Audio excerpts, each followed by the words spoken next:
Hello, welcome to Đồng Nai Radio and Television Station. On May the 23rd, the third session of the 15th Tenor National Assembly opened at Diên Hồng Hall National Assembly House, Hanoi capital. The National Assembly convenes in 19 days and will close on June the 16th. At the session, the National Assembly will consider and approve 5 bills, 3 draft resolutions, and give opinion on 6 other bills. In his opening remarks, National Assembly Chairman Vương Đình Huệ emphasized that the third session of the 15th Tenor National Assembly took place after the success of fifth plenum of the 13th Central Committee of the party, with many important decisions in terms of economic and social development, to build and improve the party and political system, to meet the requirements in the new development period of the country. At the session, the National Assembly will consider the government's reports on additional assessment of results and the implementation of socio-economic development plan and the state budget in 2021. Implementation of socio-economic development plan and state budget in 2022, approving the final settlement of the state budget in 2020. Regarding legislation, the National Assembly will consider and approve 5 bills and 3 draft resolutions. The meeting will also give its first opinion on 6 bills. The National Assembly will also consider and decide on investment policies for 5 important transport infrastructure projects. A preliminary assessment by ASEAN Plus 3 Macroeconomic Research Office shows that Vietnam's economy has prospered strongly in early 2020, being thankful to an active COVID-19 vaccination campaign. There is a strong global demand for products manufactured in the country. Along with that are domestic demand and persistent foreign direct investment (FDI) inflows. According to the assessment, Vietnam's economy is expected to grow at 6.3% in 2022 and 6.5% in 2023. The inflation is expected to be under control.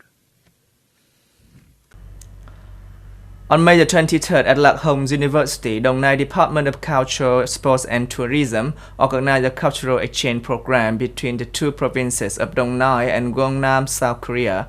Attending were the head of representative office of Gwangnam province in Ho Chi Minh City and leaders of other departments.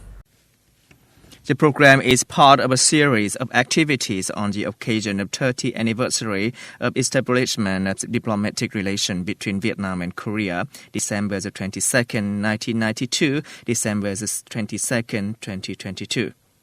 The exchange included special musical performances bearing the national cultural identity of the two countries, Vietnam and Korea, which were performed by students of Lạc Hồng University, Đồng Nai University, and Đồng Nai University of Technology. The performances aim to praise the homeland, the country, the solidarity and the friendship of the two countries in general, and Đồng Nai with Gwangnam province in particular. At the same time, through this program, the spirit of learning is spread among students, civil servants, and people of Đồng Nai province. They have learned and absorbed the quintessential beauty of the culture of the two countries. Swedish Prime Minister Magdalena Andersson said on May the 23rd that Sweden and Finland will discuss with Turkey about their efforts to join the North Atlantic Treaty Organization, NATO, in the near future. Prime Minister Andersson said Sweden and Finland will continue to negotiate with Turkey in bilateral and trilateral mechanisms for the foreseeable future. Negotiation will take a long time. The comments came after a phone call between Ms. Andersson and Turkey's President Tayyip Erdogan over the weekend. Andersson assessed these dialogues as positive and expressed her plan to organize more talks with Turkey. She also emphasized that Sweden was one of the first countries to list Kurdistan Workers' Party (PKK) as a terrorist organization. Meanwhile, President Erdogan on the same day said that the country's stance on NATO expansion is not for military purposes, but only for the fight against terrorism. On May the 23rd, during online meeting with allies on supplying weapons to Ukraine, U.S. Defense Secretary Lloyd Austin said that about 20 countries have announced a new security aid package for Ukraine. Speaking after a meeting of Ukraine contact group, Mr. Austin said that among the countries that announced new security aid packages to Kiev are Italy, Denmark, Greece, Norway, and Poland.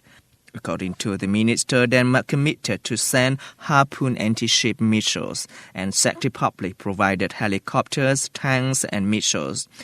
Also at the press conference, Chairman of U.S. Joint Chiefs of Staff, General Mark Milley, said that Washington has not thought about the possibility of deploying forces in Ukraine.